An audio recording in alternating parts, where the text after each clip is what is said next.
Regular meeting of the Planning Commission for November 3rd, 2025 is called to order at 6 p.m. Could we have the roll call, please? Member Peterson? Here. Member Sparks-Gillis? Absent. Member Ziegler? Here. Vice Chair Adler? Absent. Chair Williams? Here. Thank you. Bill, would you lead us in the pledge, please? Be happy to. Ready, pledge. I pledge allegiance to the flag of the United States of America and to the republic for which it stands, one nation, under God, indivisible, with liberty and justice for all.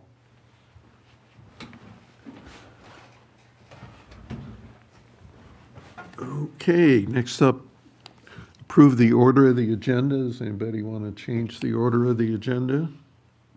Move approval. Second. Moved and seconded, all in favor? Aye. Aye, passes 3-0. Public comment?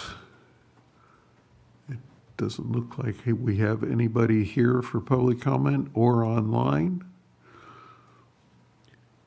So we'll move directly to the consent items. Does anybody want to pull the consent items or have any questions about them before we? None here. I'll move approval of the consent items. Second. Moved and seconded. All in favor? Aye. Aye. And I meant to, just one question about the, these events, this chart. There's a number of things on here that are expiring this year. Some have, one's has already expired and one is going to expire in a couple of days. What is going to happen with those its? Are these the improved entitlements, or are these projects that are under construction? It's on the first page, page 8, is the Schaefer Family Trust. It says it expired October 30th. Oh, 430, that was actually finalized, so hence why it says building permit finalized. Okay. Yeah, so it's all done. And that's actually the new Thai restaurant that opened up. Okay, and then moving down to the approved entitlements, the first two there. So 1420 Mission Drive, they are out of additional extensions, so going to assume that they will not have an approved building permit by the 6th of this month, considering that they haven't even submitted for permits, so that will also die. Okay. So they will start back at the drawing board. And as for the condo map, that one's an interesting one, because that one we have, I believe this one is, I don't recall if this was the 2-year extension, which I think it's the 2-year extension, but this has a 3-year development plan that was approved, so the map will die on the 25th, on December 4th. But the applicant is looking to redo everything, so We may see something on that. we'll see something completely different from what's been approved. So that one probably will die quietly as well. So Okay. Thank you. Ex parte communications, have anything to report? Nope. None here. No, item 5. Item 6, discussion items. It's, discussion and direction for Title 11, Chapter 13 of the sign ordinance. Before we start, just a comment, Raphael. I want to thank you and staff for the work you did on this. I know it's a lot of work. Aaron and I have gone through this 2 or 3 times where we've had to do the work that staff has done this time, and we never got any support. So I'm really happy to see this finally, something actually happening. well, thank you. Yeah, I mean, you guys started the work back in, I want to say 2018, 19, give or take. I think before that, yeah. Well, before you this evening is actually, it's not the finished product. It's our draft sign ordinance planning commission review. So just to give everyone who's watching or will watch this in the future a little bit of background on where we're at with this thing. So we've been talking about a new sign ordinance since I started here. We did hold a joint workshop on March 13th, 2025 with the Planning Commission and the DRC. That we got a little bit of direction on. And from that direction, we ended up beginning a series of feedback from the Design Review Committee beginning in June, held one in August and October. And so at this point, we're really preparing the admin draft for City Council in January 2026. So what that means is it's still in admin form. You're not adopting something tonight, but we're just basically asking for your feedback and comments. And then we are looking for a target adoption as of February. So essentially what will end up happening is we'll take this to City Council. If we can get it in the end of the year, that'd be great for their feedback. If not, we'll roll at the first January meeting, and then we'll target in February for us to actually begin the adoption process. And of course, our city attorney will still need to take a look at this, who's on the line, if you have any questions. So the basis for the amendments are really fourfold. First is to modernize our city sign regulations. We've had these in place since 2012. We attempted in 2018 and 19 to amend these. They've never really gone anywhere. We're really trying to ensure legal defensibility and First Amendment compliance. That's the biggest key. The third is we're trying to adapt to new technology and listening to the needs of our businesses. And then the last but not least one is maintaining our Danish village aesthetic. That's really what it comes down to. So we have these competing sort of things all glancing into one in terms of we have this brand we want to maintain, but our sign ordinance hasn't really kept up with any case law and over the last 10 years. And then of that, we just, we're trying to balance what we're hearing from the business community. So one of the big items that our sign ordinance really falls short on is this idea of content neutrality. And so what the draft ordinance so far is aligns with the big court case from 2015, which was Reed versus the town of Gilbert. So we've really removed message-based distinctions, i.e. political signs, real estate signs, construction signs. All of those have sort of been removed out of the ordinance. And instead, we're really regulating based on physical attributes, placement, and duration. So time, place, manner is really what it comes down to. We've removed the idea of colors. We removed the idea of logos and fonts, etc., and really just drilling down to time, place, manner, but we want it to look with a certain aesthetic. And that's sort of been the legal standing since about 2015.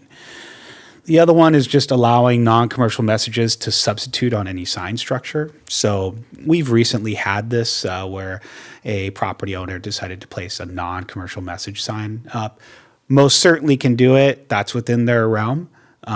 It's just needed to make it very clear that it can substitute for an allowed sign. So again, just really trying to punch up that language to make sure we're consistent with federal case law. The next sort of set that we were looking at is modernizing our sign code. So this includes streamlining language and a much more clear intent. So our code is ambiguous, that it has language that it prefers or recommends or et cetera. We sort of eliminated that. We've also simplified the permitting process, and we're introducing administrative sign permits. And so that's sort of been this in the 2018-2019 effort. City staff had attempted to go ahead and get sign permits all administrative, which for most municipalities, it actually is what they do. It's the kind of the standard. Signs are typically, again, time, place, manner. There's not much to it. Of course, with Solvang, we're a little bit different. We definitely want to maintain our aesthetic and our look. So we kind of also had the idea of streamlining it that way, but we've heard back from this planning commission and the DRC, and so we're going to sort of split the difference a little bit. So what we've written in is some signage will be done administratively, so many of your temp signs, A-frame signs that we will allow in, those will be done administratively or over the counter, so they don't need to go to DRC. The big one that it actually will change out is suspended signs. So those are the ones that you mainly see along your sidewalks. Those are your pedestrian-oriented signs that hang from the building. If you're using the same hardware and you're using everything and you're only changing out the sign and it meets all the intent of the code, you can get it over the counter. It's as simplistic as that. The DRC wanted a caveat stating that if the applicant came back with a wall sign in 6 months or a time frame, essentially, we've put down 6 months. So we'll make it pretty clear that, hey, if you're going to do a wall sign, that we want to see it all as one package. But if you're really just aiming to get something up and get it going, and you're not doing much and you're just doing that, let's do that over the counter. So sort of a test run is probably the best way of taking a look at it. If everything works out pretty well, then maybe it might be something in a future goal to amend further signs to go into by right administrative permit only. But for now, we got to run a test balloon, and that's the test balloon we're going to run. The other is the objective design measurement standards. So again, getting rid of our current language, amending our current language that discussed colors, that discussed fonts, that discussed logos and inability to put on a website, etc. That's content-based, that's message-based. We're not supposed to be looking at it. So instead, we're looking really at objective standards instead. And so what that means is what type of material is being utilized for the sign? How tall is it? How big is it? Where is it located? Those type of things that are much more definitive and objective, it falls in line with federal case law.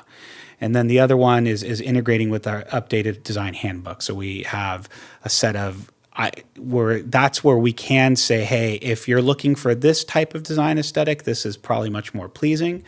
But again, it's essentially not necessarily a recommendation, but just, hey, this is what we tend to prefer more so than anything else, and sort of integrating those two together. So some of the proposed new signage that's in our ordinance is the regulation of murals. This is something where city staff did spar with the DRC, and by city staff, meaning myself and the extension of our city attorney, our city attorney's office. So currently our ordinance actually doesn't regulate murals. It's a blank. Murals are great is that they add some vibrancy, especially to blank walls, but there are pitfalls to those, particularly when it comes to what's being painted and what the message is. Best practices is sort of stay out of that realm and just say, hey, look, as long as you've met these criterias, we are okay with it. While we overheard the DRC and we took in we did modify some of the language based on their suggestions, we are still going to be recommending to council that this is done at an administrative level as long as you've met the criteria for it. And again, art is extremely subjective. It's the eye of the beholder. What one sort of beer cup looking thing that sits in the median is a beer cup looking thing versus a trophy, it's a whole different story. What is a Stein versus a trophy versus what is art, it's all subjective. So again, rather just keep the metrics in there in terms of upkeep of maintenance. Where is it located at? Is it visible? How big is it? How long are you going to install it, etc. Allowance for A-frame signs. That's something we heard from our workshop. So in this instance, we are going to allow A-frame signs. They will not be allowed in the right-of-way. They will require a sign permit. They will require to be reviewed. There is something that we're proposing is an actual change out of the sign face every 30 days, because that's the intention of the A-frame sign. It's really to draw a customer in, whether you have a sale, whether special of the day, et cetera. Again, we're not looking at regulating the message or the content. We're just simply saying, hey, if you can change out that face every 30 days, that's great. And again, that sort of prevents this idea of purchasing an A-frame sign and just having a static message all day long. And really the intention of the A-frame sign is to advertise something different, whether, again, weekly special, nightly special, a sale, a new item, and just really leaving that up to our business owners. But again, asking for a change in the face every 30 days as part of the issuance of the permit. And again, time, place, manner regulations. So the sign needs to come in at the end of the business day, just can't permanently stay out, can't be lit, can't have balloons on it. and it can't be located on right of way. It needs to be located within X amount of feet from the door. It needs to keep a ADA path cleared. So there's regulations that are time, place, manner to try to streamline that, but allow for our businesses to utilize the A-frame signs. Wayfinding and directional signage for pedestrians. This is actually new. Currently, we kind of have that. We kind of don't. I think at best what you're seeing is the directional signage that's been in planters, which again is great. Has kind of worked, but planters aren't technically permanent. There's no foundation to it. Some of them are bolted. They think the way around it is they said, well, if the planter is permanent and bolted in, we'll call it good. But then that becomes a sticky wicket. So at this point, we've introduced this type of signage, again, with objective standards, that it is a permanent sign structure. It can't be in a planter. It has to meet the objective criteria. And again, it equals the playing field for everybody. Umbrella, awning, and freestanding signs are clarified, and so that's some of our umbrella sign language was not very clear. Our freestanding signage is now clarified, and then digital illuminated signs limited and standardized. So again, this is part of that message of eliminating content-based. One of the biggest ones is have neon signs. Neon signs is strictly prohibited except for a hotel use. That's content. Sorry, can't have that. So we've heard loud and clear to just eliminate it straight up. Revised standards. So again, illustrating measurement and standards. You see that in your staff report, and we'll continue to try to include as many images to help city staff and business owners determine how to do that. Objective limits for area, height, and placement. One of the bigger issues and allowances of what we've done is we've actually increased the amount of signage that you can do in terms of the letter height. And we've sort of given you this box to say, hey, if this is based on your linear footage, so if you have 50 feet of frontage, 50 feet is your max, you go figure it out. We're not going to tell you how to figure it out, but you as the business owner need to go figure out. So if you want to put all your eggs in one basket in a sign, be our guest. That's perfectly fine by us. If you want to split the difference, which most people do, they'll split it between a suspended sign, a regular wall sign, or a sign on an awning. Perfect. That's fantastic. But you got to figure this out. We'll give you the box to play with. And that's a big fundamental difference versus what our current ordinance is. It accepts a window sign and accepts the umbrella sign and it accepts a suspended sign. So you start having all these sign exceptions, and that's where you really do get the sign clutter versus just stating you got 50 square feet to work with, figure it out. You as the business owner, and if it doesn't work, cool, then you do something new. But you got to figure it out all within your 50 square feet, whether it's whether it's a display sign that's in the front coupled with a new awning sign, et cetera. Again, it's really putting the power back in the business owner's hands. We're actually proposing illumination standards. For a town that really, really wants dark skies, it was kind of shocking to not have an illumination standard. We got that in, so that's what we're proposing out. And then again, strengthening our maintenance and repair requirements. The couple sections sort of left it up to the director, but gave no time frame. Others were out of whack with existing code sections, so really we streamlined it. We made it consistent with our Chapter 1 that already deals with it, and again, just really trying to clean it up. And then, as mentioned before, looking at the streamlined review, the administrative permits, really looking at the DRC to handle more of the complex applications. So again, those wall signs or sign programs go to them. And then making a very clear appeal section and exception procedure. So right now, that's not very clear of where that goes. Our findings have been cleaned up. And again, we're looking for, if we're loosening up the sign ordinance, you better have a very good reason why you're looking for an exception. And then again, consolidating our enforcement and compliance under our city code.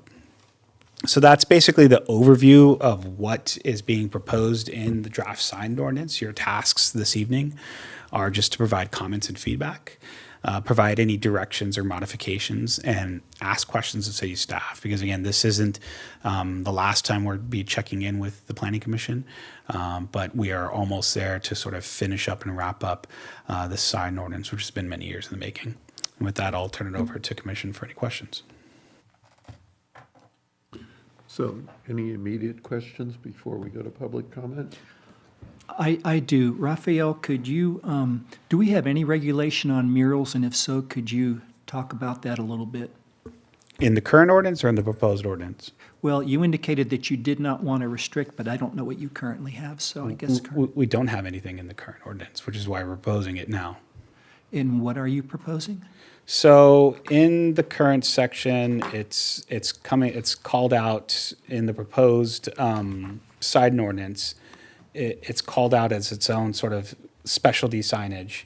Okay. And so here, it just sort of defines what a mural is, what's the purpose is, exempt from sign consideration. Page 29. and- Yeah, page 29 and 30. Thank you. And then it really, the review authority falls on the director, and then as long as the standards are. And the first standard is a non-commercial content. A mural is non-commercial. It doesn't contain any logo, trademark, trade names, or other commercial identifiers. And if the primary purpose is aesthetic, cultural, or expressive rather than advertise. So case in point, you get a nice little mural of a Coke bottle.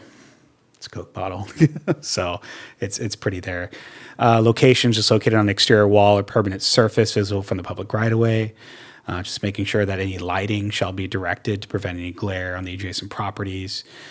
Safety is to not cover windows or doors, and then ensuring a maintenance, and then putting a limit on the number of murals, which is one per building or property, whichever is less.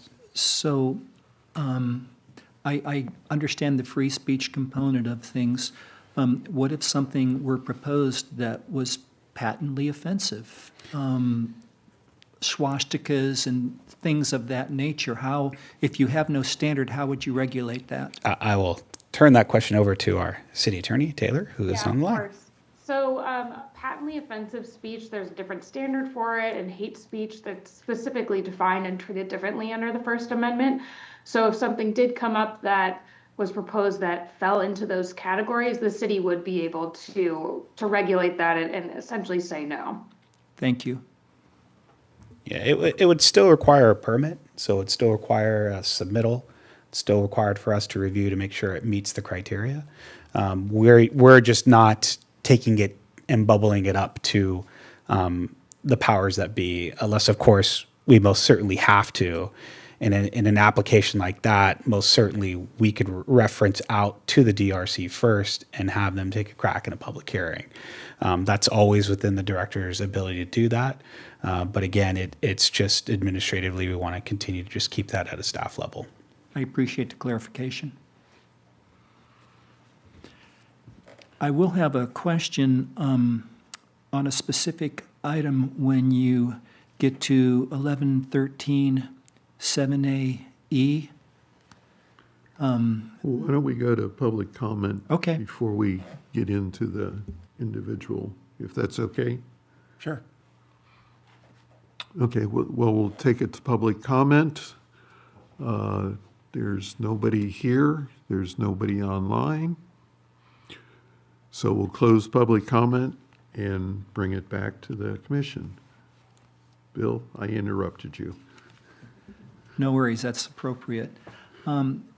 So what I found was in that section, let me get to it. Yeah, what was that section? It again? was 11-13-7, capital A, little e. And Give a page by any chance. I'm Looks sorry. like around page 20 or so. 22. 22, thank you. get there too. I just had a question about time of display. You have none listed, so that indicate that you're not allowed to do that? As in we don't have a duration of time of display, as in 180 days, 6 months. And we can most certainly change the language. So no restriction. Correct. So, you. yeah. We just don't want to, and the rationale is we do not want to specifically limit non-commercial signs on residential properties, whether it's, elections are completely different, that they got their own sort of guidelines and everything, but more so if you want to support the troops or you want to voice your opinion on whatever administration's in place or whatever product du jour or keep your goats in your yard, we just don't want to, we don't want to limit that. Okay, I have just, I have a lot of things to mention, none of them major, I hope. But just one general question. In the past, our biggest problem with the sign ordinance, aside from people complaining about it, is a lack of enforcement. Are there any plans afoot to actually enforce these regulations?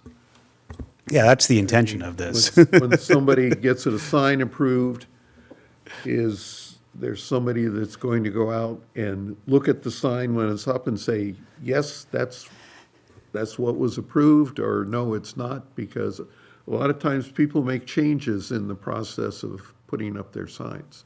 Yeah. So, I mean, so with the sign permit, obviously, there is supposed to be follow up, and for the most part, most people, when they put permanent sign, it is what it is. As far as the temporary signs, that's a different story. That's the end of story is yes, there will be enforcement to it. Since code enforcement and compliance is in our community development department, I'll be working very closely with our code compliance officer to make sure our A-phrase signs and temporary banner signs are done at the time frame to which they're approved and taken down at the time frame in which they're supposed to be taken down. So there very much is enforcement that goes with it, as there is today, and very much follows our policies for enforcing our ordinance.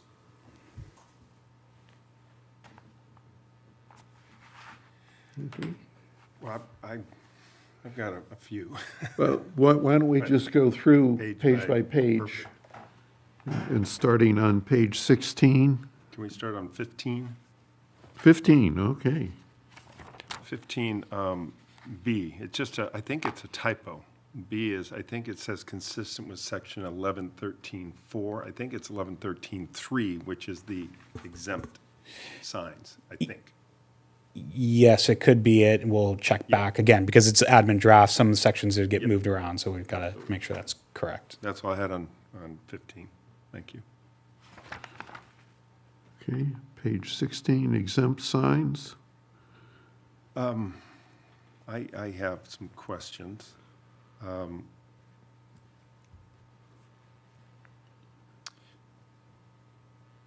So we've got, if we go to 1113.3, and we go down to 2, and temporary signage related to Julefest and Danish Days or any other official city holiday, I assume that's a legal term? Is it something where they say we declare that 4th of July is an official city holiday or event, and they do that every year? Do people come up and say, here's an official event, it's going to be, I don't know, car show in the park? I mean, is it limited, or is it up to city council to just come up with these official city holidays? It might be offensive that Julefest is listed and Danish Days, but other holidays are not. And so I'm just curious, do we put anything in there, or do we just say any official holiday as declared by city and let it go? So we specifically did Julefest simply because that's something that, and Danish Days, is those are two big sort of festivals, 4th of July being the other one. Really the aim is to just have the ability for Parks and Rec, who issues out temporary event permits, to allow for sort of those banner signs to be there in conjunction with that. We most certainly can clean it up, but really the reality is we want to make sure to cover our bases to say that the signed ordinance doesn't affect any of those city-sponsored events, and most certainly we can clean the language up. Okay. You could certainly say any temporary signage related to any official city holiday event or events such as Julefest, Danish Days, etc., and then you'd cover official events. And that's actually a fantastic Just to suggestion. clarify, we do have a definition of holiday in the municipal code. It kind of broadly refers to any federal or state holidays. And then I believe the city could also establish a city holiday by ordinance as well. So that's where we're getting the definition of holiday there.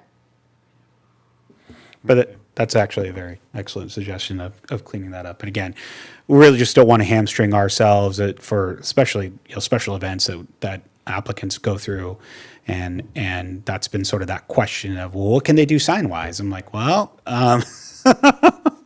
Got to get it declared a special event, I guess. right, where City holiday. whereas if the signage is turned in with a special event, they've already cleared the barrier. They're not going to do anything, and we don't need to take a look at it. So that we'd much rather prefer that than the latter. Can I ask on number 3, underneath that? It's talking about, again, these are exempt, and it's the non-illuminated signs, but not limited to credit card acceptance, I get that, business hours, open and close, I get it, or menus. I didn't see a menu section in here. Yeah, because that's content based. We don't want to do that anymore. So That's why it says display instead. should we be taking menus out of this? We could, in theory. Again, It says it's an aggregate of only 2 square feet. That's aggregate, that's all of it. So you're Right. going to get a whole lot in That- 2 square feet. that's sort of the point, because there is the display sign that allows for that sort of additional larger display, and that's already caked into the ordinance. So again, the intention, and we could remove menu as an example, which is fine by me, because again, the reality comes back to is we want to exempt out aggregate of 2 square feet, your hours of operations, your credit card acceptance. Do you accept Bitcoin? Be my guest. I don't care. Our current Menu's been such a hot button. Right. You know, how many do you have? What do you do? And my suggestion would just take menus out because it's more subjective. Again, my menu's different than yours, than the credit card and the open and close. would be happy to take it out. So Okay. Number 4, the special event, now we're into decorations, not signs, but we're talking about decorations here, obviously, non-commercial messages. They can go up 30 days before an event and must be down 72 hours after an event. This is just confusing, but a bit. EulaFest, is that the whole month? So if they declare that that's the 1st of December through the whatever it is, does that mean that they need to, when they declare those events, they need to have a start and a finish date, knowing that we want it after the Christmas tree burn? We don't want it on the 27th of December, if that's what we're looking for. 30 days prior to an event seems a lot. Going back to EulaFest as an example, that means November 1, you can start putting up Christmas tree decorations and stuff. I get it when it's maybe a Danish Days, a 1-day event. Even that is a long way out to go 30 days prior to a fiesta or a Danish Days. So that's a long period of time and kind of a short time to take it down afterward. In some of the others, I think we've got like a 7-day after an event on some things. And I don't know, that's just my thought. I always look for the extremes, that we would start getting Christmas decorations up today. If EulaFest starts on December 3rd at the parade, which I think that's kind of what they declare it to be. It's not just the holiday. So I think we ought to just look at that, think it through. So we can. The reality is this is really, it's a twofold. One is trying to cover EulaFest, Halloween, and other, 4th of July, et cetera. But also we've had requests in the past for businesses that celebrate, 1-year anniversaries, and can they put up balloons, et cetera. So most certainly we can quantify it with the time difference. So if you're doing a 1 to 3 day event, 72 hours makes sense. Correct. And then for longer events, we can extend out the time to remove the decorations. Yeah. So be happy to include Just sort of that time somewhere frame. Tighten that up just a bit was my thought. I like that approach too. Yeah, but there's also the question of when you can start putting up the decorations. I understand some flexibility on the back end, but, can they, according to this, they can start 30 days before the, Sale. The sale. Special event, yeah. right. And then they have to take it down 72 hours afterwards. Correct. And so part of it is maybe there's the event of a sale, an event of something like a pop-up, whatever they're doing in the park or at Demarcus Square or somewhere. And the other is these official city holiday festivals that,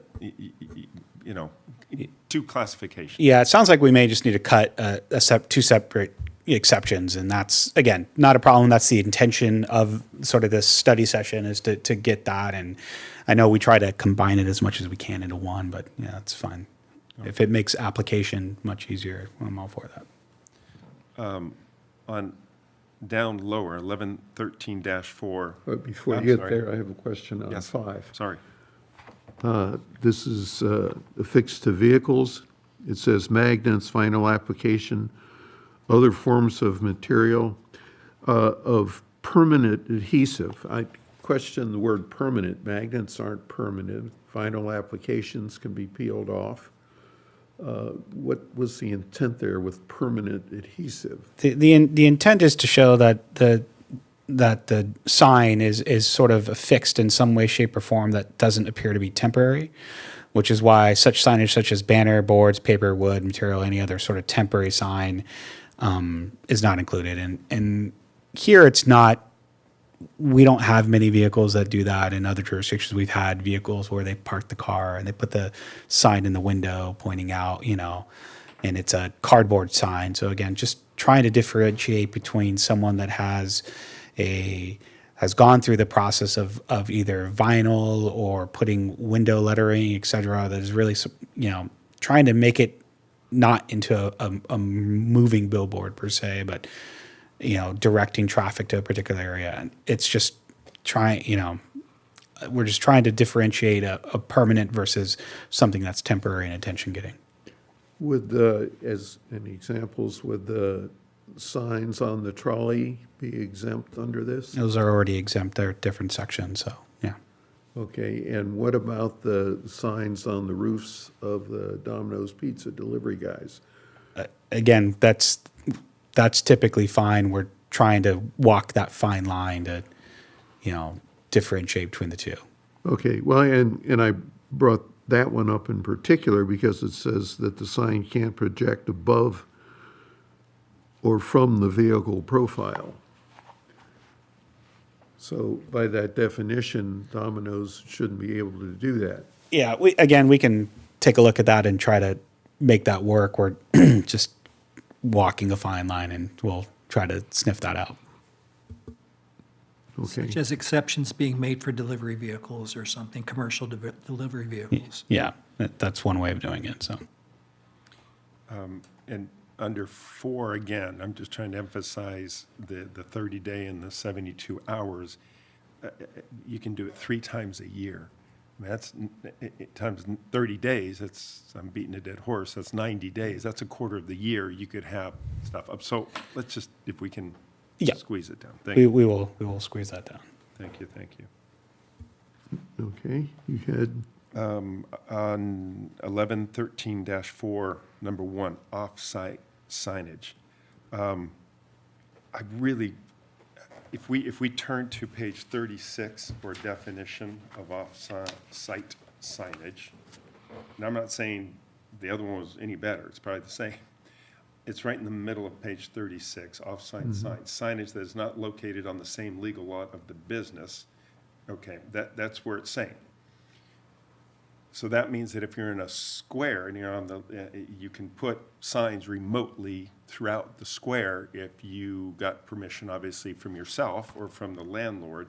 And I was always of the belief, even talking to tenants of mine, that you cannot put an off-site sign down there.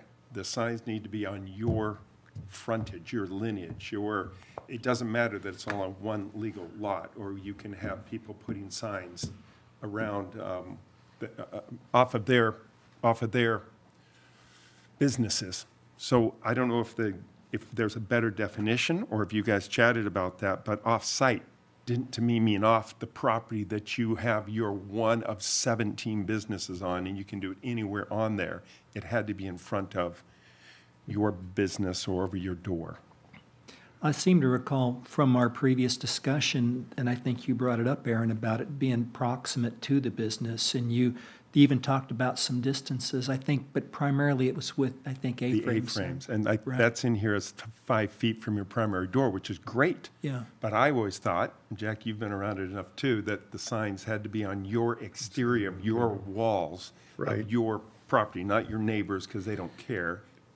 but you're on one legal lot.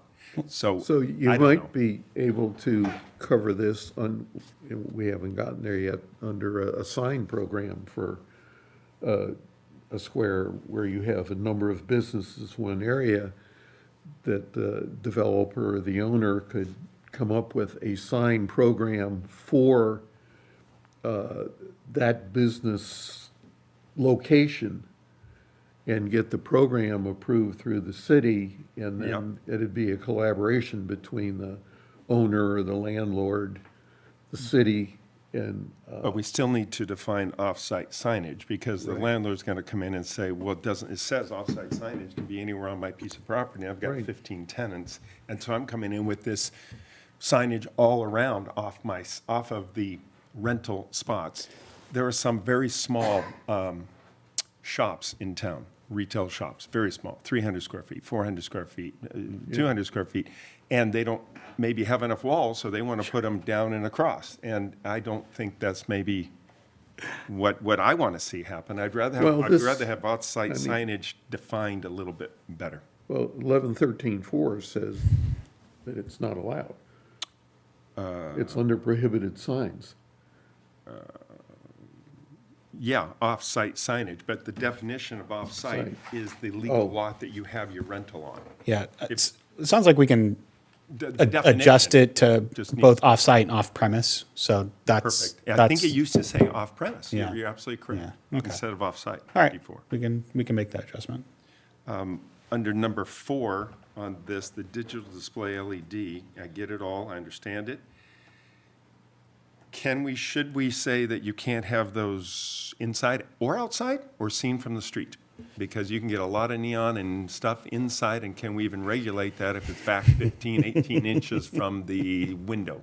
Maybe we cannot. That's a tough one. I mean, there's a couple of businesses where you can see the LEDs through the window. They see the signage in there, and And we never say, I know we do this thing of 18 inches after the window, you can do signage and you're not, but the neon that you can still see seems like it should be maybe a little tighter, but my thought. well, and that starts to really blur that line of where do we sort of draw the line of what we can and cannot see. So, in this instance, some businesses, it's just easier for them to do the digital display, especially on the menu boards if they're, coffee shops, et cetera. Hadn't even thought about that. Right, that's the hot thing right now. Yeah, Right. it's just easier. So, I'd rather keep to just regulating what we can see from the right of way. One thing that we can add in is the amount of lumens. So that's definitely one way to regulate it. And again, trying to be in a very succinct, objective manner that if we can see the lumens at night or, that's going to be the easiest way to do it. So. Okay. That's all I have on 16. 17? Perhaps number 7 at the very top, because these are prohibited signs. It starts number 7, outdoor decorations, maybe comma, except as allowed under 1113-3, which we just went over, which is the exempt signs, which is for the festivals and boppity-boppity-bop. Just because, wait a minute, you can't do outdoor, I thought we could do it here. Just, more info, sometimes better.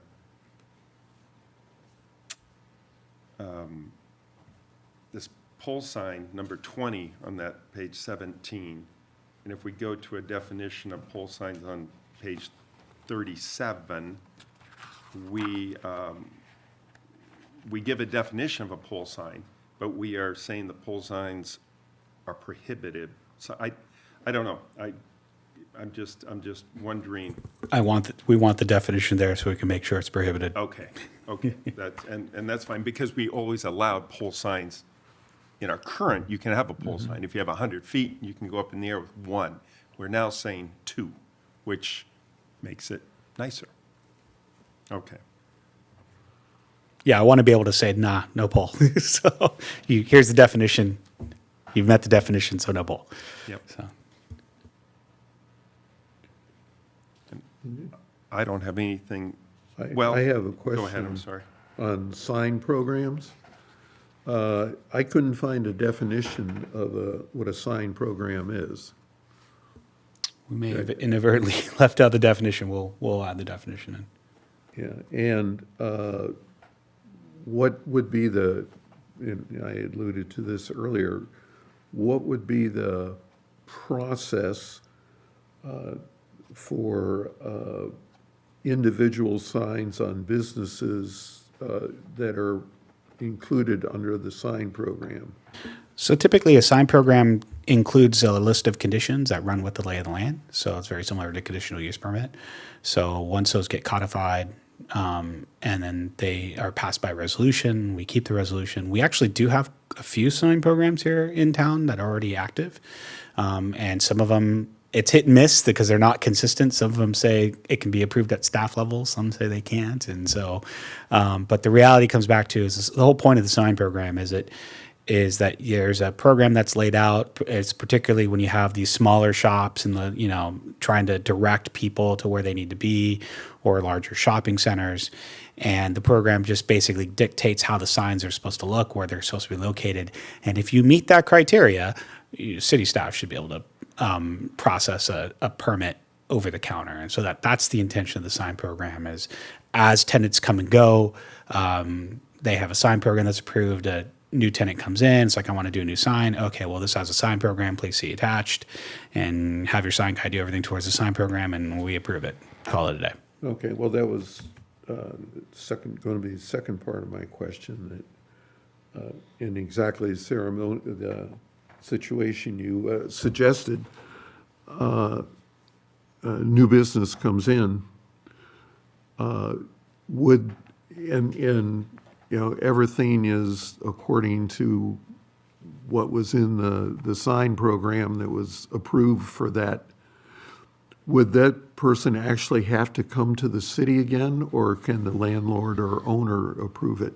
Or do both have to approve it? Again, landlords typically don't really say much unless there's a new placement.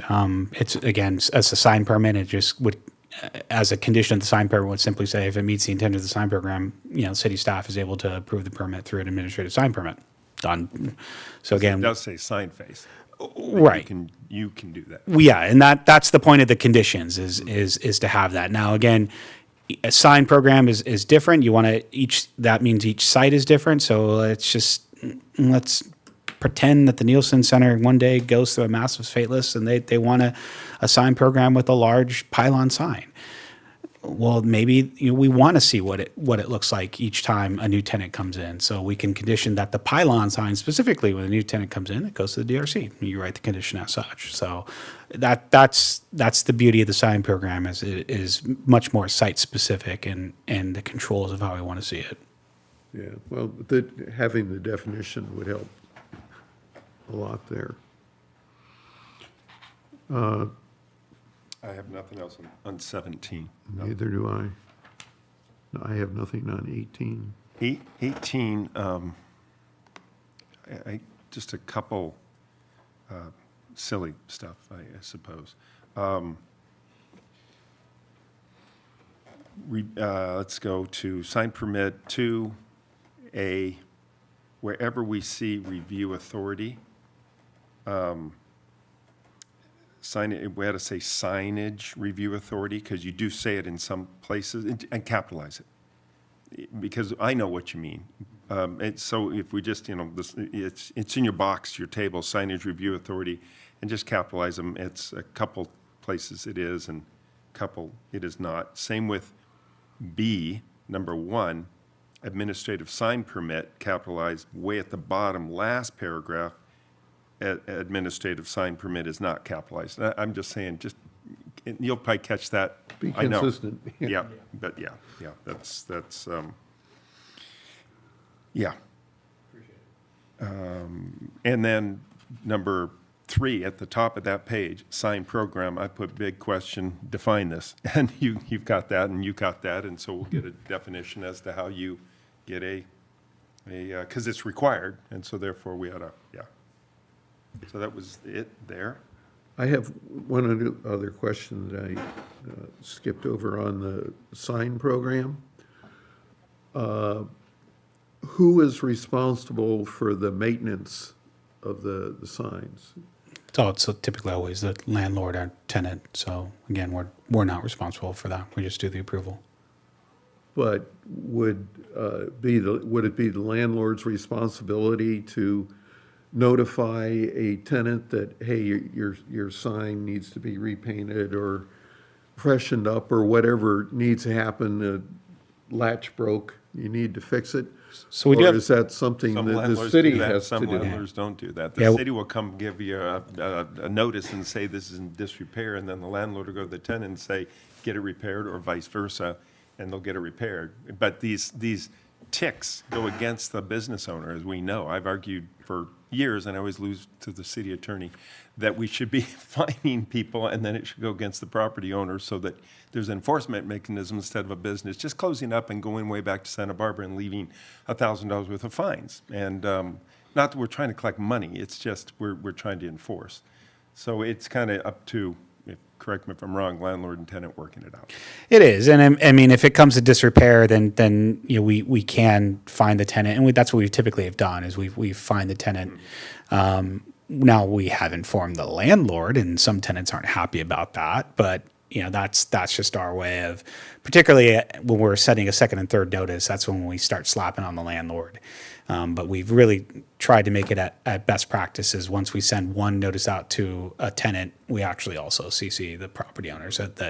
That way, there's no sort of miscommunication. Well, this is the first time I've heard of it. Well, we've CC'd you like 4 copies, so I don't know where your mail's been gone. So what happens in the business gets a notice from the city and, you know, you don't know it, but they've already decided to close the business and the next day they're gone and their old sign is hanging there.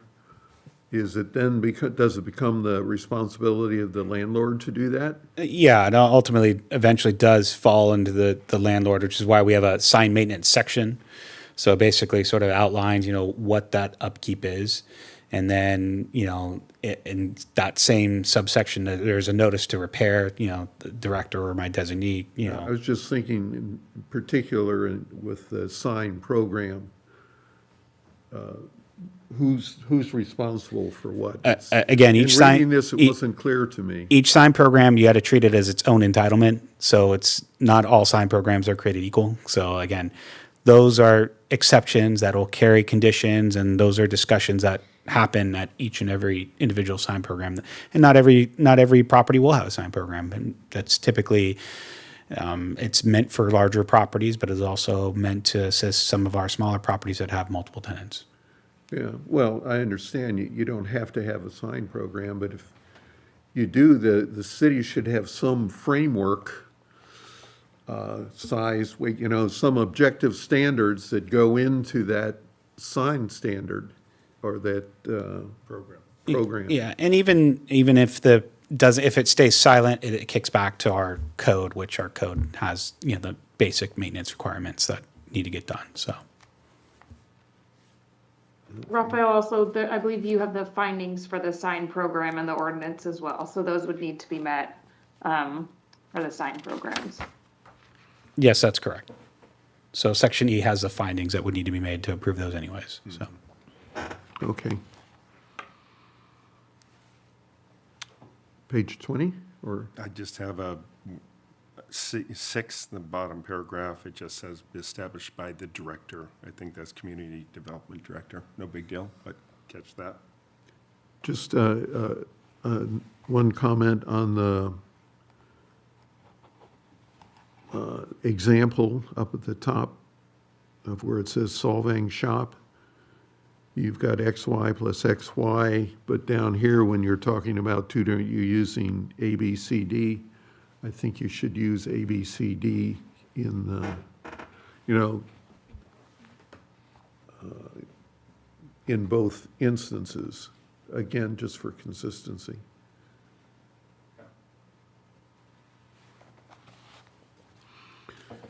Okay, page 21. Here's my question on number 7 at the top, is measurement of the building facade. Or or building frontage, and then we go over to the facade. I think we ought to just keep it building frontage, but nevertheless, facing to the street, my question here is corners. Is it then streets? Yeah, it actually is. So, yeah, So maybe parallel to the street and put S in parentheses so people realize that it's both. I figured it was, but. yeah, oh, very much. That's the great thing about having a corner lot is you get more signage Yep. frontage. So, Okay.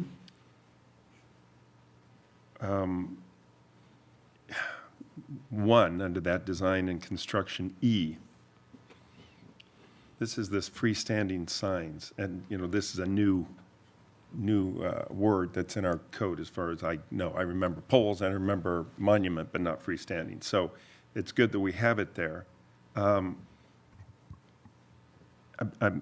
not, I guess I'm not understanding. The freestanding signs utilizing bases should be a minimum 1 foot in height off the ground and 3 high. Bases shall be this. But then if I go to page 22 and 23, 22 at the bottom is where freestanding signs start as a header, number 3, and it starts going up saying under freestanding signs, they have a maximum height of 6 feet, and they can be 32 square feet. And maybe I'm getting them confused. No, between you- that you- freestanding and this freestanding. you've caught an error, and that should read monument sign, that section. Yes, that's Yes. exactly what I wrote. Isn't that the monument over there? Yes. Okay, and we have those smaller freestanding. I get it. Correct. So that should flip to monument sign standards instead. Yep. Versus freestand. Yep, under Yep. 3. Yep. Yes. And that's what I had on 20, I have a question about illumination. On C, it says for externally illuminated signs, it says low lumen output, but internally, we specify a maximum. Should we specify a maximum for the externally illuminated signs as well? Yeah, we could. Again, the external illuminated, those are a little bit, since we're trying to not have the internal illuminated ones, we most certainly can. And I can take a look and do a little bit of research on what's the best practice on And should lumens we on that. look at color temperature? I think at what point do you want to regulate this thing to death? I mean, Right. I agree. Some I mean, temperatures do you are. want white lights, or do you want, There's candle, there's soft white, there's a lot. I think at some point, and some are very bright. Yeah. Even though the lumens are the same, they appear much brighter the blue hue. yeah, when you get up to the 5,000 I Kelvin. wish we would handle that with our building lighting too, because some people have gone with the very bright. I'm sure they meet the lumens. Right. And I don't know how that's ever been handled. yeah, we Years could feet. probably extend it with foot candles would probably be the best go about for that. So again, it's more of the foot candles is just how far away you can see it versus lumens. So most certainly we can add in the foot candle, and then again the color. I get it. Some colors look better than others. It's a And- discussion. I just don't. In the same area, can you have color changing lights, as in the park? Well, that's city facility, city stuff. That's exempt, so we're not. I mean, No, but I mean, could somebody do that for an externally lit sign and have color changing, illuminating the in sign? theory, yes. So we could probably want to set that to one solid color only, and let the business. So no property owner- flashing or no changing flashing, or- which flashing is already in, so that's already prohibited. So if it's flashing, and that's already prohibited. So, but limiting it to one solid color is probably the be- best bet. Yeah. And do have a definition of foot candle, but yeah, you're Yeah. right to that. The last thing on that, again, hate to beat it up, C1E, freestanding signs, again, at the top there. So C1E on 21. I wrote here, what are these? I don't know what these freestanding signs are that have to be a foot off the ground but can't go more than Yeah, 3 feet. it's a monument sign. So again, so originally the freestanding was just in one category. And then upon sort of reflection, we had this thing called a kiosk sign. Right. But is it a kiosk? There was a whole bunch of things. So instead it's like, okay, why don't we break out and say monument and a freestanding? Because really that's what it is. We have a freestanding, menu signs that They can't be more than 3 feet. Right. Monuments can be 6.5. Right. So this this- design and construction is more so referring to monument signs, because again, you want that base to at least be 1 foot up to give the sign height, and then you want to max out that base on a monument sign We're to talking 3. just about the bases here. Correct. Freestanding signs using bases. The bases should have a minimum of 1 foot. Correct. Maybe just put comma, the bases should have.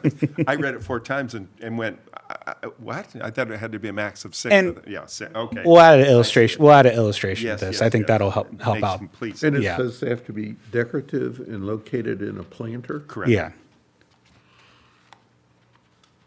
If they're located in the planter, you can't see them, right? Oh, that's the point of the base. Is the base is to elevate the sign post, up. The post or the base, it elevates the sign up. So, but again, you still have a maximum that you had adhere to. But what you don't want to see is the sign droop all the way down to the bottom beyond the base, and no one can read it. Because again, the intention of the monument sign isn't for a pedestrian; it's for the motorist.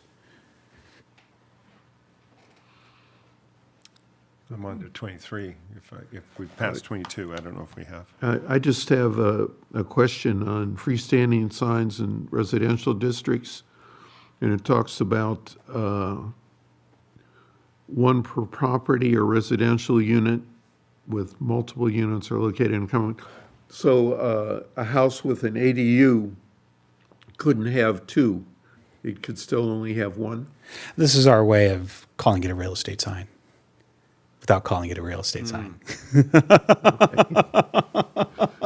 Because it's actually all meant to be a real estate sign. So you got to kind of read between the lines a little bit, because time of display is actually what keys it into what it actually is. 7 days after It's sale. right, exactly. So 7 days of sale or rented. And so the reality is that this is just a for rent sign or a for sale sign.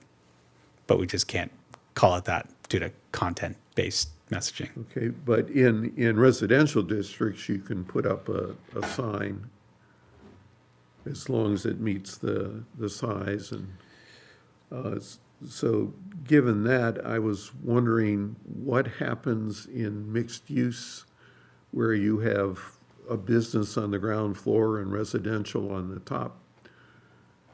It depends on, again, the sign of what we're talking about.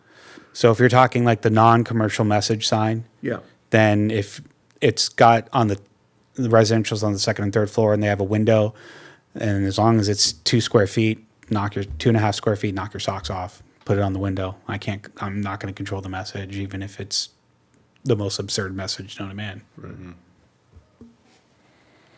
And our ordinance does say businesses or entities on the 1st floor, put your signs on the 1st floor, 2nd floor, put them on the 2nd floor. So the residence, by definition, is 2nd floor, therefore that's where it would Yeah. end up being. okay. On page 23, just a nit, at the very bottom, BC, it says maximum 3.5 feet. It probably should be a maximum of 3.5 feet. Just a nit. I've got something on F on page 23, way up at the top, A, B, C, D, F. Again, this is, I wrote this twice here, where we talked about it earlier, time of display shall be temporarily and only placed prior, and I circled prior. We need definition of prior, as we spoke earlier, and it's the same down on G, straight down on number 4, placed prior to an event, shall temporarily be placed. Again, the prior is, again, 2 days, 1 day, whatever that is. And it's funny, the one down below says within 2 days you take it off under G, and you go up to F, it's 7 days after the event. I know one's a banner, and one is not a banner, one is a freestanding sign, but one is 2 days after, one 7 days after, maybe because banners are more offensive, they're bigger, I don't really know, but prior for certain. And it would be better to me that they would all be consistent. Within 3 days, it got to be down, or 2 days, and prior X amount before, because we had that earlier in this, in Yeah, the other earlier we page. talked about 3 days they have to Correct. be done, So- 72 hours. You know, So again, the freestanding sign on the pole, or the freestanding sign, all other districts, again, is saying it without trying to say it's a real estate sign more, you know, And that's that's what it the is. 7 days, yeah. 7 days. And then and then again, F talks about example, real estate signs shall be removed within 7 days after the property is sold, leased or rented. A sign, a sign for an on-site sales event shall be removed within 7 days after the event. So again, the trying to give those election, 7. examples. Yep. The banner sign is 2 days, and that, again, that's typically because, again, what is the event? The event is Cowboy Christmas, not in our town, but I'll use it because they're coming up. So the event is Cowboy Christmas. That is the time frame. So that is the prior to the event, and then so it's up X amount of days prior to said event, and then we can give them more time. We just don't want, ultimately in the end, we want to shorten those banner signs simply because those are, let's be honest, the cheaply looking signs. So we want to just shorten that down. Is 2 days enough? Probably not. Maybe extend it out. We can extend it to 7 just so we're consistent. That'd be fine by me. I'd rather not, but I'd rather not either. I like the 2. I thought 2 days after an election, you should have your signs down, and 2 days after the House sells, get your sign down. Right.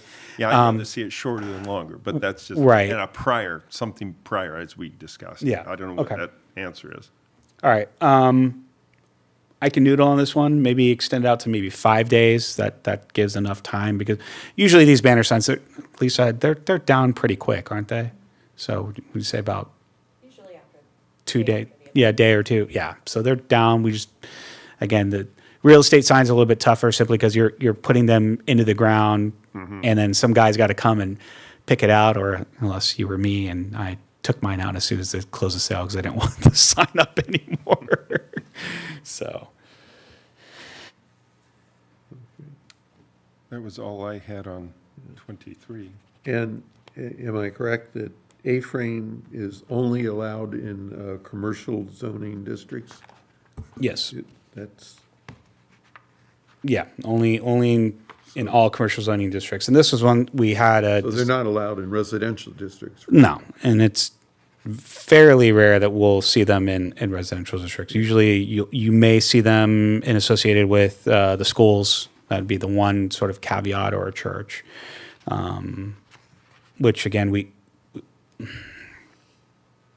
can also make sure that the PI is covered in there. Now that I'm really thinking about it, so we'll make sure the Well, public like, zones. I was thinking of at the church down here where they have their food program, they usually have an A-frame sign set up out there, but it's just for the day. Right, and the food program is SNAP and other government sort of funded, which is now covered from exempt. So again, we're just really trying to make sure we cover our bases to make sure that those type of things are exempt. Okay. I've got a couple things on 24, if we're there. I don't know. We're there. I know what we're trying to do here in the A-frames. I was against ever allowing A-frames, but I lost that one also, so I'm fine with that. So I know that what we're trying to do is saying when you look at G, really gets into the meat of it, under the G at the top. It's after 30 days, then the verbiage needs to change to something else, and then I guess after 30 days, you can go back to the verbiage you had before 30 days. And you could just keep doing 2 of them throughout the year. I think it's going to be really tough to enforce that. I know what we're trying to do, to not just have it look like it's a permanent one. And I like that it has to go in. I disagree with 5 o'clock, because right now the sun went down at 5, and there are restaurants open, and it says the earlier of 5 o'clock, or earlier of sunset, or the business closing. It ought to be the later sunset, or Certainly when the business makes closed. Now, you can't illuminate them, but there's lots of lights out there on the sidewalks that people can still see those happy hour signs or soup signs, whatever it is. We'd be happy to eliminate it just to make it ease as close of business. I mean, again, it's, I do. yeah, it's, We just don't want them out at night. yeah, when they're closed. this is the first cut, and as I've said to our council, and I'll say it to y'all, you know, we're not going to get it right the first time. Well, we gotta let it start somewhere. We gotta let it cook and Absolutely. figure out the spice content. No. And if we don't get it right the first time, then we may need to dial it down or may need to dial it up. But we gotta give it one crack first. So I understand. I think the intention was that we didn't want A-frame signs in the dark and then someone hitting it. Yep. And so, but close the business. I mean, obviously, you know, sun went down pretty early today, as it's winter now. Yeah. And so, yeah, close the business is just as good. So, Okay. Under banner signs, number 2, we go down to, they're allowed, 1 per business, 20 square feet. It's very large, 2 feet by 10 feet, very large. Location on a structure, not to be located above the first story or on a roof. Shall not be placed on a fence. It's the time of display. So it's a maximum of 7 consecutive days, up to twice a year in the VMU district. So, and then if you look up the definition of what a sign is, it's anything that you want it to be. And so I use an example of Denmark Square. And you've got, I put a banner up that says, now open. Then I move it over to the next one, now open. I go this next one, now open. We just keep doing it around until we get 7 consecutive days, till it loops me twice, and there's 15 shops. I just think it's excessive. I don't know how what the better thing is, but banners, again, I can't believe that we're really allowing banners on businesses. I know what they're designed to do, having a sale. So the shoe store has a sale twice a year, and they're up for 7 days. Outside, it's 14. Makes sense. It can be abused where that sign, because it doesn't have to say sale, it can just say, open, come visit. Then I just give it to my neighbor and the neighbor and the neighbor and the neighbor and the neighbor, and we just have these banner signs up all the way around. I'd rather have it say something like, and maybe we can't control content, sale No. or special event. No. It can say anything, because you look in the definition of sign, it can say anything we want to say. Now open, come visit the square, and we just keep passing that thing around and around. that's content, and we're already. So the problem is right now with our banner signs is, one, it doesn't even limit. There is no time duration. It allows it, believe it or not. It's there, but it's basically, it's some convoluted 10 days before opening, 5 days after opening, at less than 4 square feet, and then can be done if this is this special. yeah. It's It's completely very- convoluted. it is hard to- Whereas this is much easier to enforce. Now, Could we make it smaller than 20 square feet? we most certainly can. I'm happier with 10, We can make it extremely performance based. So again, by performance based, meaning if you're in 50 linear feet is pretty much the cutoff. So one, we can change it to where it says number of signs, 1 per business or property, or 1 per property. So then now you're really beginning to limit, like, hey man, sorry, you can't pass it down. It's 1 per property. 2 is we can go down, 20 square feet. We can bring it down to 16.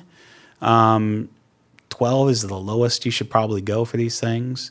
But again, we're really just trying to strike this balance of, we don't get many banner signs. And most times we actually get asked for banner signs, and correct me if I'm wrong, Lisa, is typically when a business wants to open up. Or close. Those are typically the only times we have. Probably maybe I can count on my hand the number of times someone has asked for a banner sign for like a special sale, but it's mainly just revolving around those 2 items. Now, granted, we have had a certain business that's had an extended amount of banner signs. closing sale. hence again, time, place, manner, Yep. which adds that. So if you know, 20 was the number that originally it was down to 16, then we put it to 20. I mean, you know, we can go either or.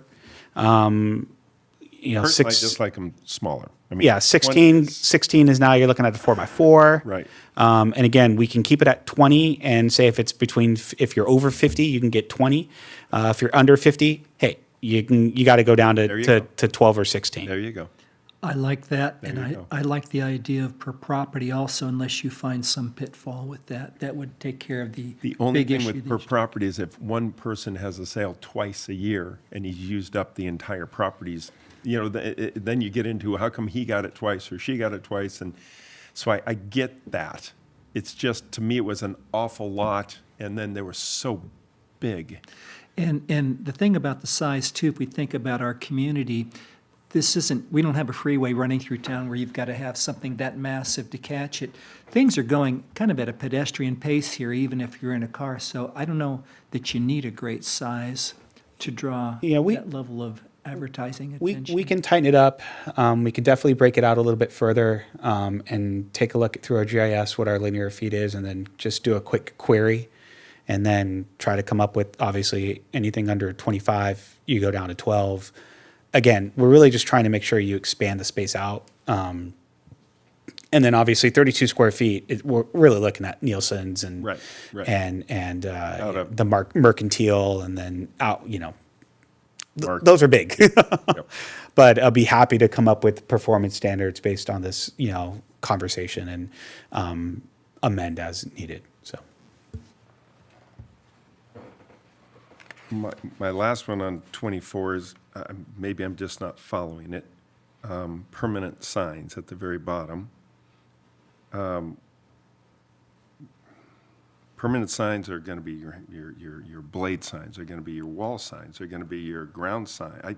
So I'm not really following that the maximum signage size allowed should be 20 square feet, by the way, same as the banner, total. The maximum, it's not per sign, square feet, or the 1 square foot per lineal, whichever is less. Was it not whichever is more? yeah, no, that's the DRC did want the less. And again, it comes back to at that point now you're really beginning to just pick and choose what you want. Do you want a very large? Ridiculous that they, I mean, and look, that's what they recommended.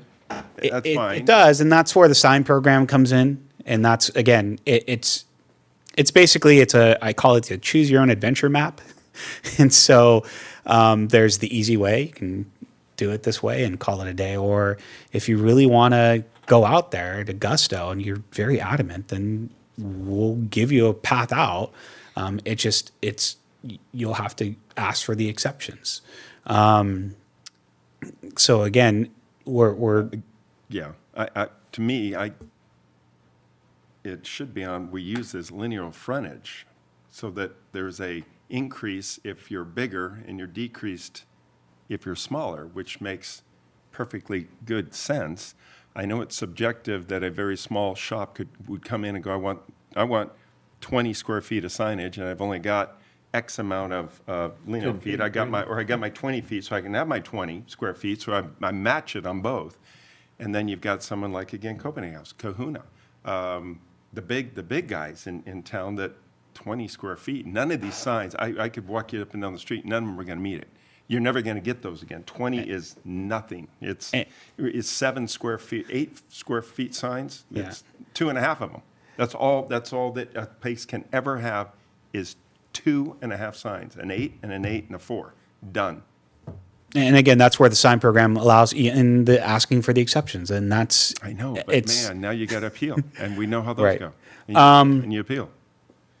I'm just surprised that DRC went from to And those 20. exceptions would go to the DRC, right? They wouldn't be over the counter. right. Of course, they go to DRC. And then it goes to planning, and then it goes to city council, and blah. So what we can do is we can flag this and then bring it to city council and let them.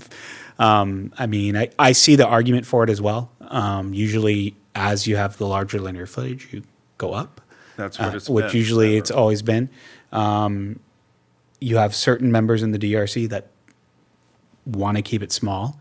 And I'm not doubting their judgment. I just, I don't know if any of them have businesses in town and realize that 20 square feet is not a lot for these large Burkholm's Bakery. I mean, an 8 and a 4, you know, it's just, it's their Solvang Brew Co.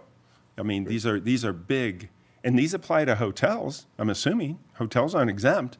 There's not one hotel sign that's under 20 square feet in this town. So if they ever change names, it's gone. They're not conforming any longer. Well, the structure, I mean, let's take the Cork, for instance. The Cork went out of business and the sign structure is there and they're just changing the face of the sign. This new ordinance says face changes, off you go. It's So a no name problem. change, business Yeah. change is okay. That, You yeah. get it's what it is. You know, as an individual, I'll go to city council and say 20 is ridiculous. Right. And And- I'll win that or I won't win that. And again, that's fine by us. And then we could go back a little bit and start accepting things out where we say, okay, well, if you're going to use a blade sign, suspended sign, that's exempted from it. If you're going to use awning sign, that's also exempt. Okay, well now what's left? So there's various ways to slice it. We can most certainly bring this to the city council attention. Well, and I know that there's an example of the new shop that went in town, which they have, 4 or 5 signs, maybe 6 signs, because they went, oh, well, I'll just do a bunch of small ones. And this eliminates that, because what are you going to do, 10 that are 2 square feet? I mean, we can do that. It's going to be cluttered, and it's going to look ridiculous. And so it's got to be, that's another big shop in town. And so there's some really large shops in town that the shoe store, I mean, my gosh, 20 square feet? It's really not a lot. But anyway, it is what it is. I'm just voicing my, And the other way to do is 20 square feet, 1 square feet per linear feet, a maximum of 40. I mean, there's a ton of ways we can slice this. Correct. So, correct. all right. Correct. So then the bigger you are, you can go up to that, and the smaller is that. So we'll It's do, just not one size fits all, is my point. we'll 20 do more analysis, but okay, your point is taken on there. Okay, moving on. 25, anything? Can I ask 25C, obviously at the top, is that a multi-tenant, is that a directory? Is that what that is? No, it's simply trying to allow, again, this is one way of trying to solve a riddle for some of our centers that we have in the downtown. Okay. Allowing sort of this additional signage through a sign program. And so, that's been a bone of contention is, well, we're all the way in the back. They can't see us. How do we get people there? Well, you chose where you wanted to rent. But again, it's just trying to figure out how we can do a multi-tenant, get some sort of sign program that allows for just that directory sign, but in a much more tasteful manner. No, I get it. Because the next page has the directory sign. The very next page has the directory sign with the definition. And I'm just wondering, are we being redundant? Is this multi-tenant signage, seems like that's a directory, and we're allowing 1 linear square foot It's a little bit different. per storefront frontage. So again, if that's the case, if I've got 30 linear feet, I could have 30 square feet of signage, but I can't because I can't do it here. But here, if it's a multi-tenant, I can, or is it the directory can be that big? It's just more, again, it's entering into a sign program, which is trying to add a little bit more creativity. So you got to remember that the sign program is your ultimate sort of passcode to unlock creativity. So you're not locked into the standards that are sitting in there. Okay. And so while you can have a directory sign, you can have that all day long. But then maybe you want to do a painted wall sign that has a directory on it that's pretty large. And so again, just trying to be more creative with the multi-tenants to try to get them to unify under one sign versus what's kind of being done right now is, and I don't want to name names, but this might be a better way to sort of help and alleviate that situation. Got it. That was it on 25. Okay, I have nothing on 26. I have nothing on 26. I thought it was redundant with directory and multi-tenant, so I couldn't understand it, sorry. Nothing on Apologize. 27 either. 27, and I could be wrong in not reading it correctly. It's monument sign. If we go into the special requirements box, I think that it would be clearer if it didn't say, it said monument sign instead of freestanding signage under A, and under D, and under E, unless I'm not understanding it. No, that again was it was a monument sign that I will take my error and my lashings for not making sure those are changed out, that they should read monument for all of them. So And then the other thing is the sign, the bottom box, is called outdoor display case. Can a menu go in that? Is that what that is? yes, that's Yeah, the right. intention of it. Yeah, but again, we can't call it menu. Yes, but you can, it's a display, okay. It's very much a display case. Okay. What it displays, I don't know. Usually a menu. Yes. That is absolutely fine. And just a clarification, if somebody wanted to put a window that opens from the outside that is a, what do you call it, a boxed window, but you can't get to it because it's got a sheer paneled wall that you can't go in. You wouldn't call it a sign, you'd go to the DRC and get approval for a window that's exterior, that's a display window that has a locking key. I mean, right? It wouldn't be considered a sign. Yeah, that's not considered a sign, and that doesn't even go to DRC anymore. It goes to us first. So, Gotcha. yeah, I mean, again, that's facades. Those are different. yep, We're totally talking pure signs here, like in this instance, a display case. And I think we had one recently, I forget which one, that wanted this. Park Place, yeah. Park Place had a display sign, yet we didn't technically have the regs for it. Don't Yeah, ask. yep, It's yep, there now. nope. So. I get it.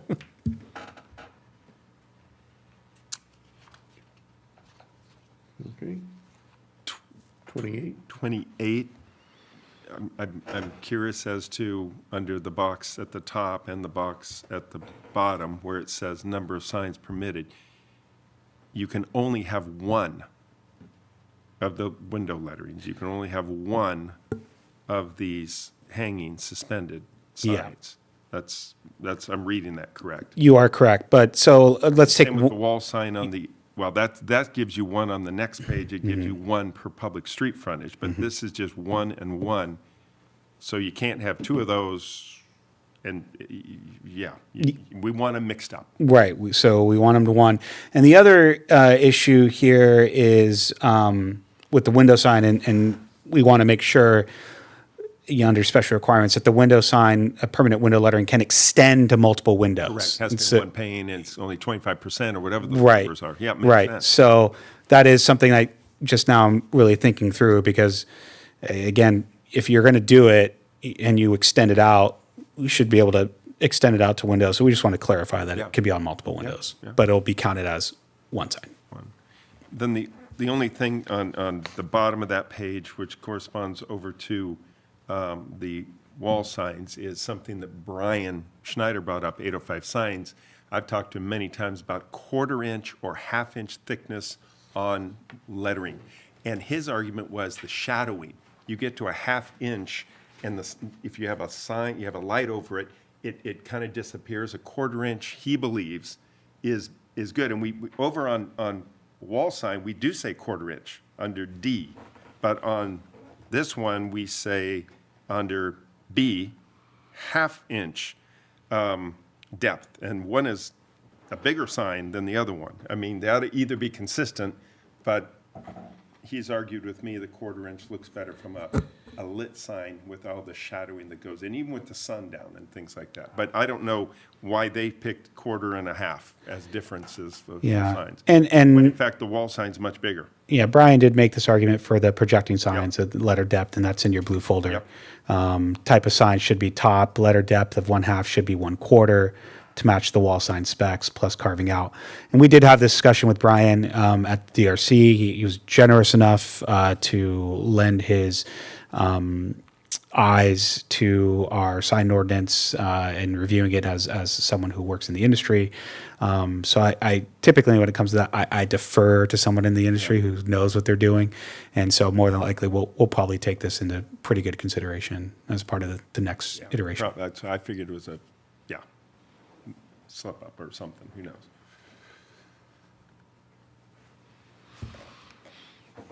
I have nothing else on that.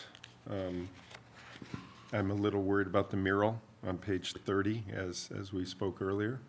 Yeah, well, go back to Oh. 29, again, under definition of a mural. Shouldn't that be in the definitions section? I know you have mural defined, but this, after reading this and what you have in definitions, I think this is a much better definition of a Yes, mural. the mural should match. Yeah, so that one we'll make sure the murals match definition wise. That Well, 1113B. Just take B out of here and put it into the definitions. Yeah, and that's just as good. So Because I thought this was a good definition. yeah, and again, this is a little bit PTSD from both Dave Fleischman and I.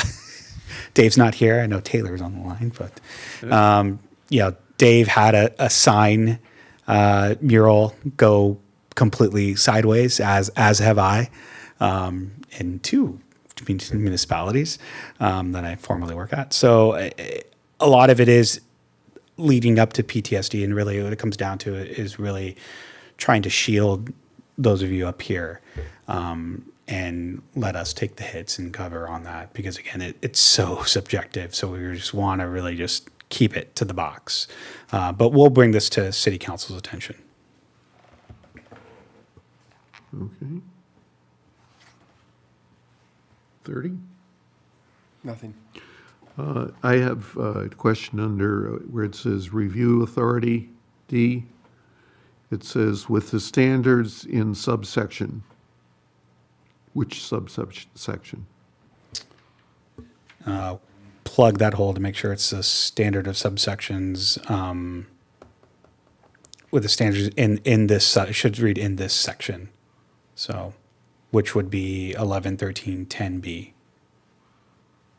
Oh, yeah. Okay. Or 11, 13, 10B1, which is murals. So that's what it should be. And under the standards, does this apply anywhere in the city? Yes. Residential, commercial, industrial, wherever somebody wants to put up a mural, as long as they meet these requirements, they can. Yes, because I have seen where people have turned their garage into a mural. Yes, there's one right up the street. There's one up the street. Looks good. Yeah, I happen to like it, but a lot of people don't. But that's... PTSD. That's the whole point, right? 31? I keep looking at Aaron. Bill, speak up. Oh, I will. I'm listening. You guys have been very thorough, and I truly appreciate Aaron's business perspective as he looks at this from both sides. You have a large building, and perhaps you're being restricted, or something could be a nuisance because there are too many. So I'm actually learning a lot and listening. So thank you both. Because we've been doing it forever, right? Yeah. 31, we're back to the freestanding sign. Yes, the true freestanding sign, not to be confused with the monument sign. Yes. Maximum sign area, this is the 4 square feet. I get it. The height is 5, perfect. Lower edge is 3. It just works out. The number is the question I have. None for properties with less than 50 lineal feet. Is it properties, or is it businesses or tenants? Sometimes we interchange those words. So this is a new cut. The DRC has not seen this. So you are the first one to see this. Again, based on sort of the review of the 3 meetings and really trying to see what's out there, what we got. This is a tough one because, again, this is my first cut at this is really, I don't want to name names, but we have certain properties that certain business owners want to have this type of signage, and they want them at both public entries that are available. So if you do it per business, you start multiplying then To buy that. by that. Versus if you do it per property, we're just saying, hey, we're going to cap you. And the reason 50 is chosen is we don't have many properties with a 50-foot linear frontage. So what we're trying to avoid is if you're a business, a small business, and you don't have the 50 feet, you don't get this because you don't really need it. We're really trying to capture those businesses that have a deeper sort of lot depth, so hence why the 50 says you can't, none. So 50 to 100, in looking at our GIS, we have quite a few there where these are already at. And so we want to limit those to just say, hey, look, if you're in the 50 to 100, you get one. So landlord, you need to figure this out. We're not going to figure it out for you. You all need to figure this out. And then at the greater than 100 linear feet, which we have a couple of them, and again, these are both. So if you're corner lot, like the Copenhagen house, you'll have this. You'll be able to do it, no problem. Which kind of makes sense. The larger the lot, the bigger, the more you're going to be able to get this done. But the reality comes back to is we don't want a proliferation of these on our smaller properties and businesses. So hence why, one, it says property versus business. And two, it was really analyzing what we actually have out there in terms of linear frontage. I'm not married to this. This is my first cut, but this is just trying to really think this through. It makes sense. And it wouldn't matter. So use a business anywhere. You get one. You say you've got 55 feet. It could be either for the building or it could be for an individual business. Again, it's up to the landlord, the business guy. If it's the same building and business, Peasant's Feast, well, then there's no arguments. But if it's the other way, then there is, and you got to figure it out because you're only getting one. Right. So, and that's the great thing about it, because in one particular property that I'm thinking of, they got two right next to each other. You're right. And a then- third one on. and a third one on the other side. It's on like, the other side. okay, well, and two of them sit in planters that are bolted to the ground, and God, they look ugly. And so it's just, why not solidify that, give them a little bit larger space than what was originally allowed, but say, hey, look, if you can share and divide, be our guest. But one, put it in a permanent base. Two, put it at a height, max it out. No additional signage, no additional arrows, no nothing. Again, and then here, figuring out how does this play into the extra 20 square feet. It may be exempted, it may not. So we need to figure that out as well. So again, this is more of a first cut, and just trying to get some sort of feedback on this one. And if we go back to page 27, outdoor display case sign, there's another 2x2 is 4 square feet. I'm thinking of a building that has 3 restaurants. You could each have one of those. It's the freestanding sign that is limited by the lineage. Yeah. That is correct. And that's an opportunity here, again, with our deeper properties that have multi-tenants of 3 or 4 or 5. Yes. It's the opportunity to, maybe they don't do a menu sign inside. Maybe they instead do a directory saying Right. these 3 businesses are back here. Yeah. Cool, fantastic, great. That's one way of solving that issue. But again, if this is first cut, I'd be happy to get some feedback on this, but there's a little bit of rhyme and reason to it. Yeah, no, it does make sense. I think that this is just a observation. The picture looks like it's a menu sign. And so I'm reading, I'm going, wait, is that the menu sign? So just make it blanked out because it's like there's 2 columns with prices, I think. I'm not sure, no.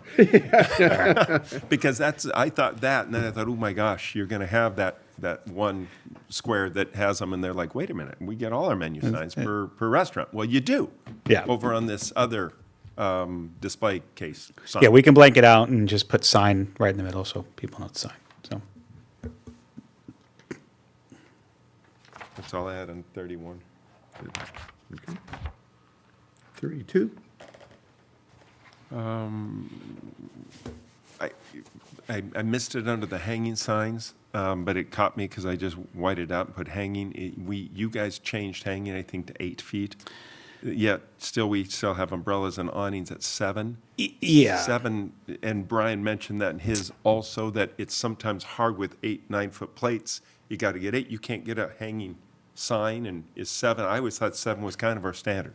But, you know, a door is 6, 8. So I think that's what we, So this one, I just need to ping our building official just to make sure we're hitting minimum vertical clearance. That's what it comes Yeah. down to. So I set it to 8 because 8's sort of that industry standard. And I noticed that we are already low, and I'm like, oh, they should really be 8. Because, again, on my walking Copenhagen, I can extend my arm out and grab one of those signs really easy. I don't want to be able to do that. But again, Brian does bring up a point. We do have some lower hanging that are there. Yes, So, yes. and again, these are for new signs. These are things we need to remember. So stuff that's there, you're not changing. It's existing, non-conforming, and we'll leave it as is. It's we're looking for when you're doing a remodel or new buildings. Now you got to come into conformance. So, but still, let me check in with the building official on that one.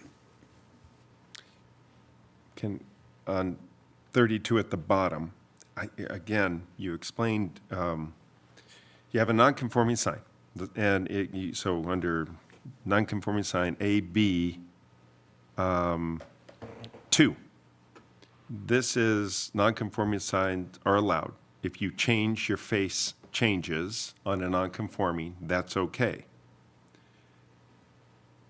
But then under C, number 1, it says, however, prohibited modifications, if you change to another non-conforming sign, it's prohibited. Well, you are changing it from one non-conforming to another one by changing the face. It's still non-conforming.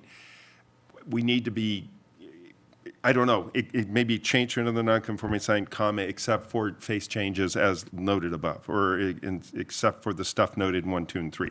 Does that make sense? Yeah, change another non-conforming sign for the exception of section B. That's Correct. really what it is. That's- Because again, that's- we don't that's want to what you change it. wanted. Yeah. You don't want one non-conforming sign, then just change to Another another. legal sign. No, so we don't. Yeah.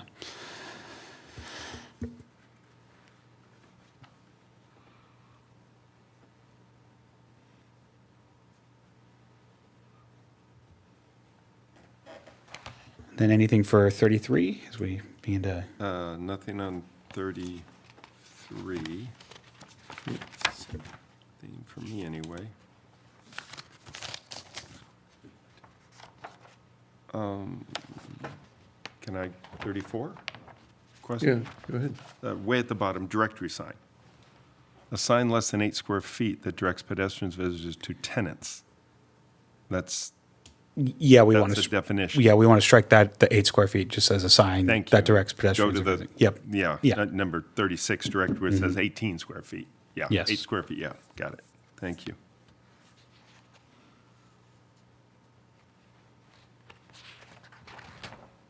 On 35, I don't know if it needs to be done, but under event definition, maybe we call it a special event throughout. Maybe we ought to call that special event and not just event, but that's just to be consistent. So there's two types of events. There's the event that connects to limited duration signage, which is really what this is pointing to. So again, set start date. So whether it's a garage sale, open house, et cetera. Gotcha. Special event's a whole different ballgame. Gotcha. So This is the federal holiday stuff and the elections, yeah. yeah, those- yeah. So whereas the event is actually more so, I put my house on the market. Yeah, yeah. Putting my house on the market is the event. Gotcha. Thank you.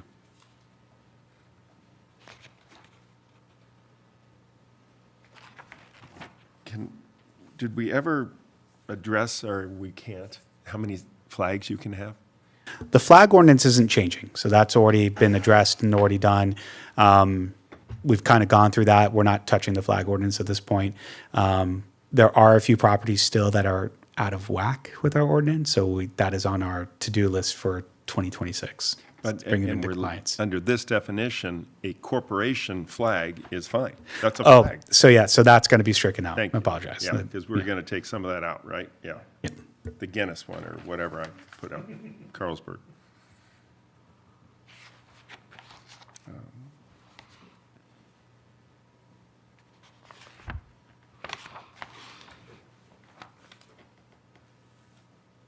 I don't have anything else. Neither do I. I'm good too. All right. Well, again, thank you, council or commission, for the feedback. It's much welcome, and we're beginning to be at the finish line. And I know this has been a big push for a lot of folks, but your feedback means a lot, especially coming from all y'all. So really appreciate it.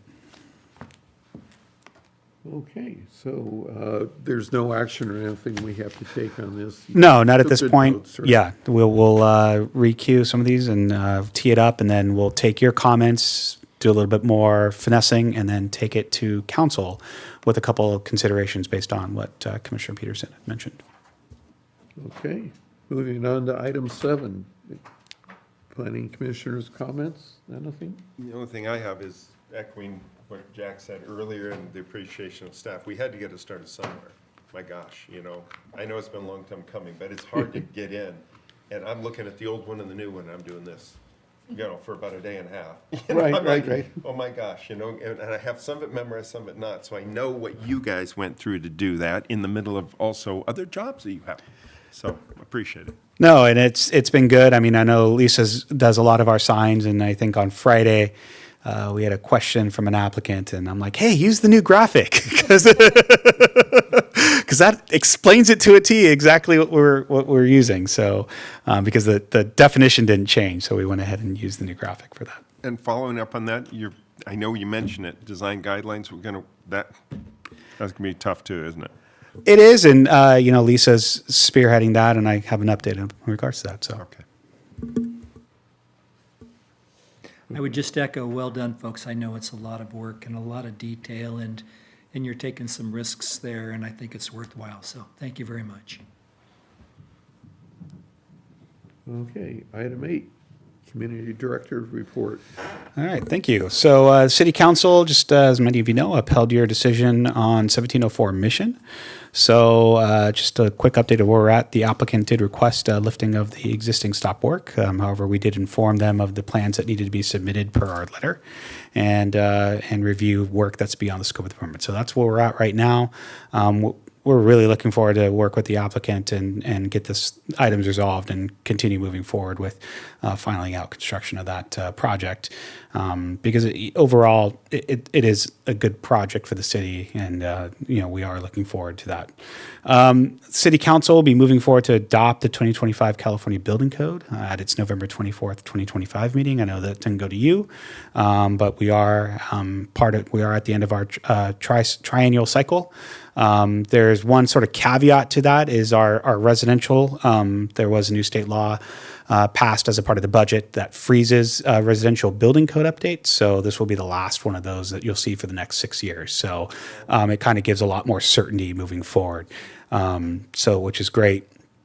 We will be having a December meeting. I know there was some questions of that, and that is to discuss short-term rentals. So we're currently at the finish line on that one, which is fantastic. That is now in for review at the city attorney's office. The city attorney, I know Taylor's looking at it, but hopefully we'll get that into ordinance format. It's based on the recommendations of just limiting our short-term rentals into the village only, and then carving out if you have a R3 and you have an existing permit, you'll be able to apply for one with some caveats and exceptions. But again, that'll be coming to you for recommendation, and we'll have that in ordinance format.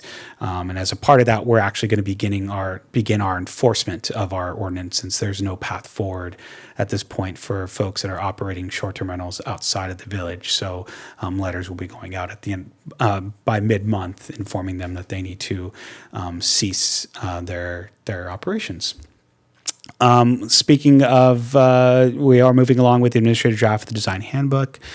So we're actually hoping for either a December or January to bringing that to the DRC. Very similar to what we did here is we'll bring it to DRC first, get some sort of feedback, re-edit, re-get it down, and then bring it to you for that sort of second check-in on feedback, and then bring it to city council, and then we'll reverse it out back to everybody. Lisa's been doing that, and I'm the one now that's behind. I'm sorry, Lisa, that I need to review that. But we are looking to get that done here at the latter end of this year and at the beginning of next year. And then, speaking of the sign ordinance, it either returned either in January to this body or in February. So we don't know quite yet where we're going to land with the city council. But after we get input for the council, this will come back to you. And it'll actually come in two forms. One is the ordinance format, but also a sign handbook. So we'll be so whatever comes out from the city council, that's what we'll put into the handbook, which will be a much more reader-friendly, easier to use, incorporate some of the graphics that we're already doing, and so that way it's a finished product that everyone gets to see, and then everyone now starts playing on the same rules. And then finally, we bless Cole Phillips in our Public Works Department. He recovered 2 goats that were roaming the street. So if you are missing any goats, they are at the animal shelter in Santa Maria. So we Goats eating vegetation. wish we could. Where they came from. We don't know where they came from, so they were just roaming the streets. So The roads had some goats eating stuff on the field over there, so it could be. they're little goats. They're little goats. So they're little guys. So if you're missing any goats and you're watching, go call Animal Services, and hopefully we'll reunite you with your goats. Can I ask you 2 questions? Until the design review handbook gets changed, this is gonna happen sooner than that. I mean, the design review handbook is still the, Are you talking the design guidelines? yes, the guidelines, I'm sorry. Yes, That's still in place. that is very much in place. That actually has to go through a repeal. So essentially what will end up happening is once we dial in the handbook, we come to the DRC for recommendation, the Planning Commission for recommendation, and the City Council will adopt and then repeal the old The guidelines. old one stays in place until. Correct, yeah.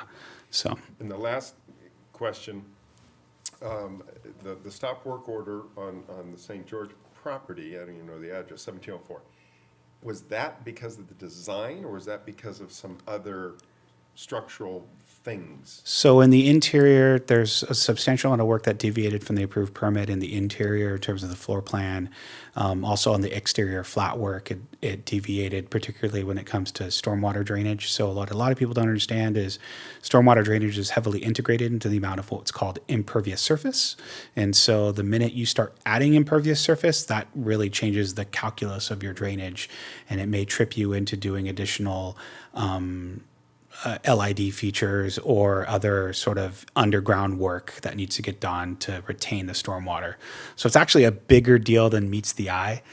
So that was mainly the main trip up was the ADA, the other stormwater and the other sort of interior work where you can't run an inspection, and then the inspection essentially becomes a correction of either demo what you're doing and put it back to what it's supposed to be, or go revise your plans and tell us what it actually is, and we'll inspect for what it actually is. So that's where we're at. That's where it's at. That is where it's at.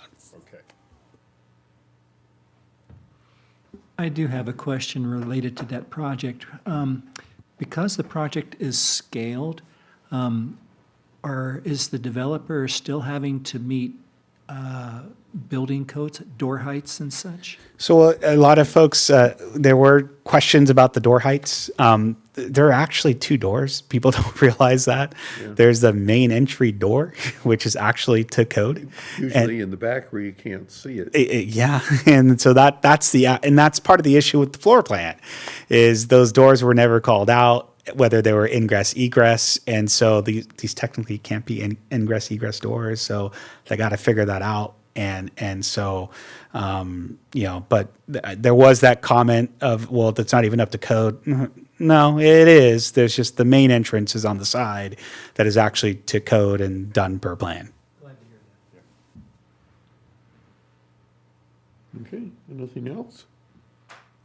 Okay, we're adjourned at 8:54. 7:54.